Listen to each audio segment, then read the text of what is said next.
Аса қамқор, ерекше мейірімді Алланың атымен бастаймын. Күллі әлемдерді жоқтан бар етіп жаратқан, жаратылыстың ішінде сіздер мен біздерді ең абзал етіп, адам баласы етіп жаратқан, адам балдарының ішінде мұсылмандардан етіп, пайғамбарымыз Мұхаммад Мұстафа саллаллаху алейхи уассаламның үмметінен етіп жаратқан Аллах Тағалаға сансыз мақтаулар, мадақтар болғай.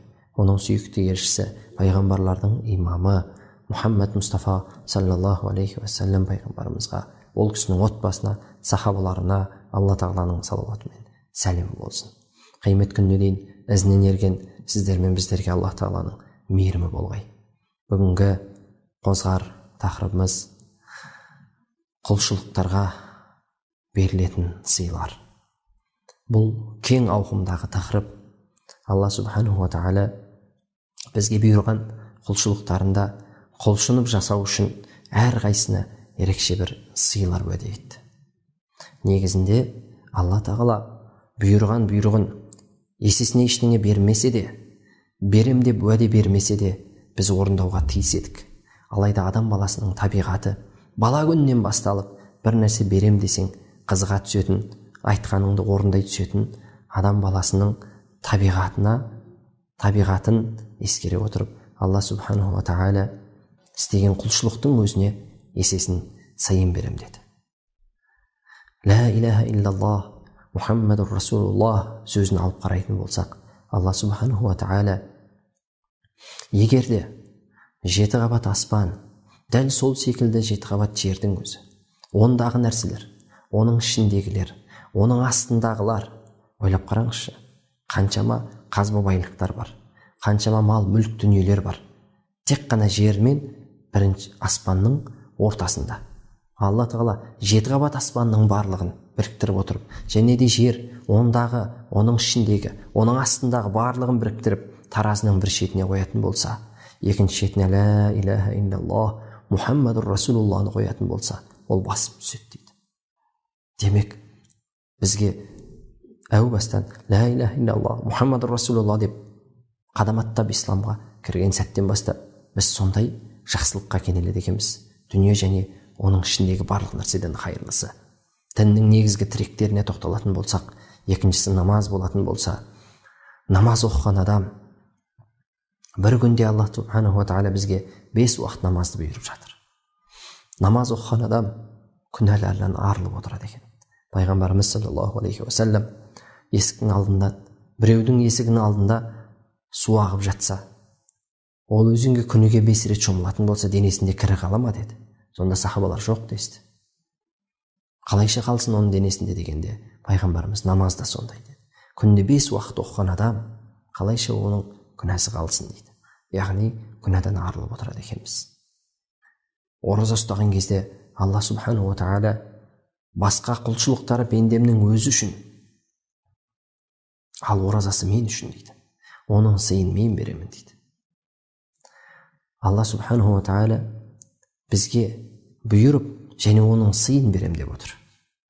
Алла субханаху ва тағала Құран кәрімде біздің сендерге берген мал мүліктен зекет беріңдер дейді.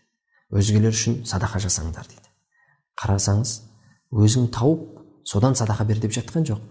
Біздің берген мал мүлкімізден дейді.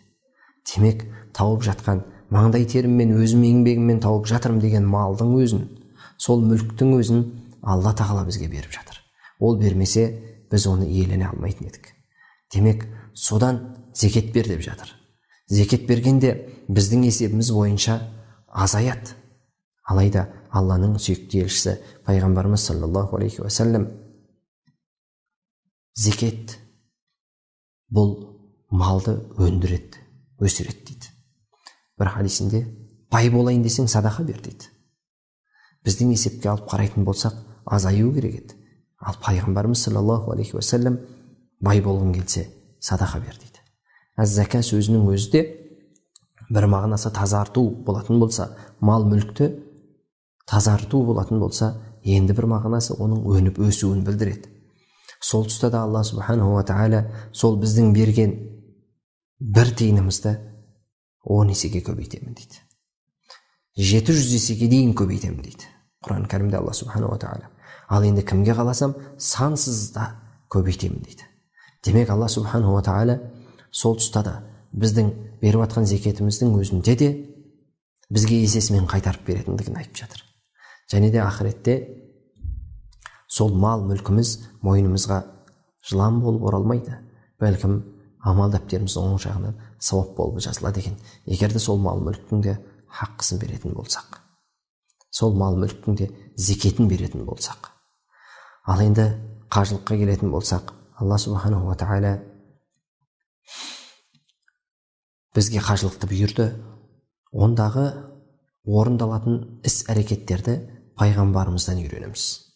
Ал пайғамбарымыз саллаллаху алейхи уассалам қажылықтың қабыл болып қайтқан қажылық анадан жаңадан туылғандай күнәлардан арылады деді.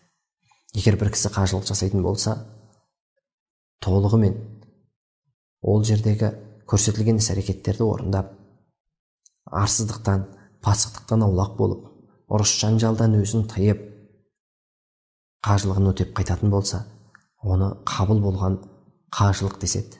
Қабыл болған қажылықтың сыйы тек қана жәннат дейді пайғамбарымыз саллаллаху алейхи уассалам. Ал енді сыйлардың ең үлкені біздердің құлшылықтарымыздың, Алла тағала жаңа айттық, есесін сыйын айтты деп. Бірақ сол сыйлардың ішінде ең үлкеніне тоқталатын болсақ, ол Алланың мейіріміне бөлену екен. Алла тағаланың бізге бұйырған құлшылықтарын орындау барысында бөленетін сыйларымыздың ең үлкені Алланың мейіріміне бөлену. Алланың мейірімділігіне ие болу екен. Себебі пайғамбарымыз саллаллаху алейхи уассалам ешбірің амалыңмен жәннатқа кіре алмайсың деді. Сонда уа Расулалла, сізде ма деп сұрады. Мен де деді. Алайда мені Аллах тағала өз мейіріміне бөліп қойды.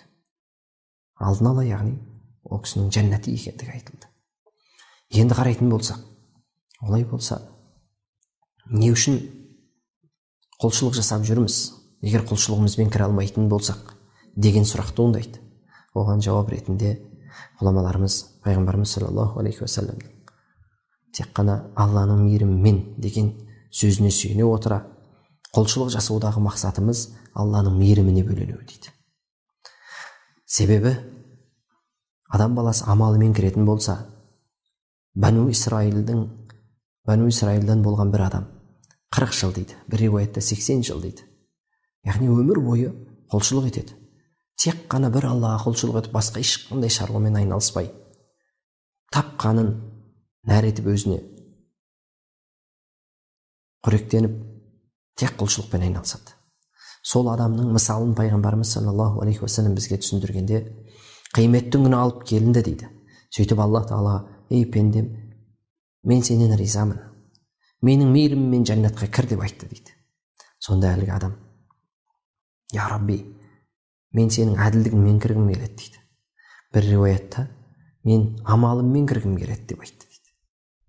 Яғни өзгелердің барлығы да Алланың мейіріміне бөленіп кіріп бара жатыр ғой. Мен бір өмір амал еттім ғой, бір өмір құлшылық еттім ғой, басқа ештеңемен айналыспадым ғой. Әйтеуір тапқан көк алды, қорек еттім өзіме, сөйтіп тек құлшылықпен өттім. Мен неге көп қатары кіруім керек деген ойға батып, мен амалыммен кіргім келеді деп айтты дейді. Сонда Алла субханаху тағала амалының барлығын алдырып таразының бір шетіне қояды. Мен саған берген нығметтерімнің бірі көз нығметін алып келіңдер. Көз нығметін алып таразының екінші жағына қойған кезде көз нығметі басым түсті дейді. Сонда Алла субханаху тағала істеген амалдары жетпей жатыр. Амалының себебінен бұны тозаққа салыңдар деп бұйырады дейді. Оны тозаққа алып кетіп бара жатқан кезде әлгі пенде айқайлап: я Раббым, сенің мейіріміңмен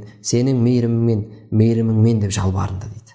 Мейіріміңмен мені жәннатқа кіргізші деп. Яғни сонда Алла субханаху тағала тоқтатып, оны мейіріммен жәннатқа кіргізіңдер деп айтты дейді.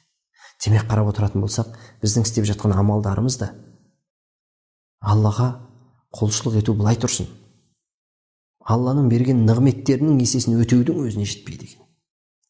Демек біздің жасап жатқан құлшылығымыз ақырет үшін де, жәннат үшін де ол жеткіліксіз. Дегенмен Аллах тағала бізді қуантып, сол амалдарымыздың есесіне сый беріп жатыр, сый уәде етіп жатыр. Ал енді жаңа айтқанымыздай сыйлардың ішінде ең ұлысы ол Алланың мейіріміне бөлену екен ағайын. Ал енді амалымызға арқа сүйейтін болсақ, олай болса пайғамбарымыз саллаллаху алейхи уассалам айтқандай әлгі хадистегі адамның кейпіне түсіп қаламыз. Сол үшін де амалдарымызды істеу барысында осы амалыммен Алланың мейіріміне бөленейінші, Алланың мейіріміне қияметтің күні өзінің мейірімімен жәннатқа кіргізіп жатқан кезде мен де сол Алла Тағаланың мейіріміне бөленейінші деген мақсатта істеуіміз керек. Алла субханаху ва тағала бізді жоқтан бар етті. Әрбір қимылдап жатқан буынымыздың барлығында Аллаға қарызбыз. Алып жатқан демімізде, шығарып жатқан тынысымызда да Аллаға мұқтажбыз. Солай мұқтаж болып тұрған, әрбір ісімізде Аллаға мұқтаж болып тұрсақ, Алланың өзі енді бір істі бұйыру барысында оның сауабын немесе оның есесін айтпай-ақ қойса да болар еді. Егер мына істі істесең сен жәннатқа кіресің, мына істесең тозаққа түсесің деп ескертпей-ақ қойса да болар еді. Бұйрығына құлдық деп, әміріне құлдық деп бас июге толықтай біз міндеттіміз.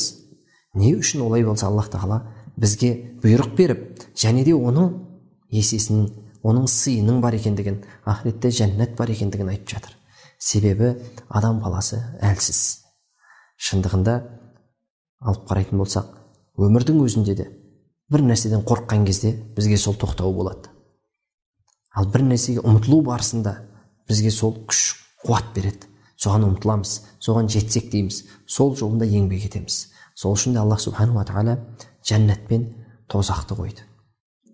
Жәннатпен бізді сүйіншілеп жатса, тозағымен бізді қорқытып жатыр. Рабиа Адауия деген кісі өз әйел бола тұра кейде отырып күрсініп ашуға мінеді екен. Адамдардың барлығын қарасам, тек жәннат, тозақ деп құлшылық етуде. Тозақтан қорқып құлшылық еткен бір құлдың құлшылығына ұқсайды. Жәннатқа үміт етіп құлшылық еткен ол бір саудагер секілді. Алла үшін деп құлшылық ететін адамды таппай жатырмын деген екен. Шындығында алып қарайтын болсақ, ойланатын ақ сөз. Біз егер шын мәнінде Алланың ризалығына бөленіп, Алланың мейіріміне бөлену мақсатында құлшылық ететін болсақ, Алла Тағаланың өзі сол жәннатын бізге сыйлайды. Сол тозағынан сақтайды. Енді бұл пікірге қарсы келетіндер де жоқ емес. Себебі Құран кәрімде Алла Тағаланың пайғамбарларының өзі жәннатты сұрап жатыр емес пе? Біздің пайғамбарымыздың өзі де жәннатты сұрады емес пе дейді. Рас, сұрады. Себебі пайғамбарлар үнемі адамдарға үлгі болып келген. Ал енді үмметтің ішінде әр түрлі дәрежедегі адамдар болады. Енді бірі төменгі дәрежеде. Оны тек жәннатпен, тозақпен ғана қорқытасың. Енді бірі жоғарғы дәрежеде. Ол Алланы сүйе білген. Ол жәннат үшін де емес, ол тозақ үшін де емес, Алланы сүйген үшін Алланың әмірлеріне құлдық етпек. Алланың бұйрықтарын сүйіп орындамақ. Сол үшін де Алла субханаху ва тағала бізді жәннатымен сүйіншілеп, тозағымен қорқытты. Себебі адамдардың арасында имани тұрғыдан дәрежелері әртүрлі адамдар бар. Алла субханаху ва тағала баршамыздың істеп жатқан құлшылықтарымыздың есесін, сыйын Алла субханаху ва тағаланың құзырына барғанда өзінен алуды нәсіп етсін. Алланың мейіріміне қауышуды баршамызға нәсіп етсін. Алланың мейіріміне бөленіп, Алла субханаху ва тағаланың нұрлы дидарын көруді баршамызға нәсіп етсін. Ассаламу алейкум ва рахматуллахи ва баракатух.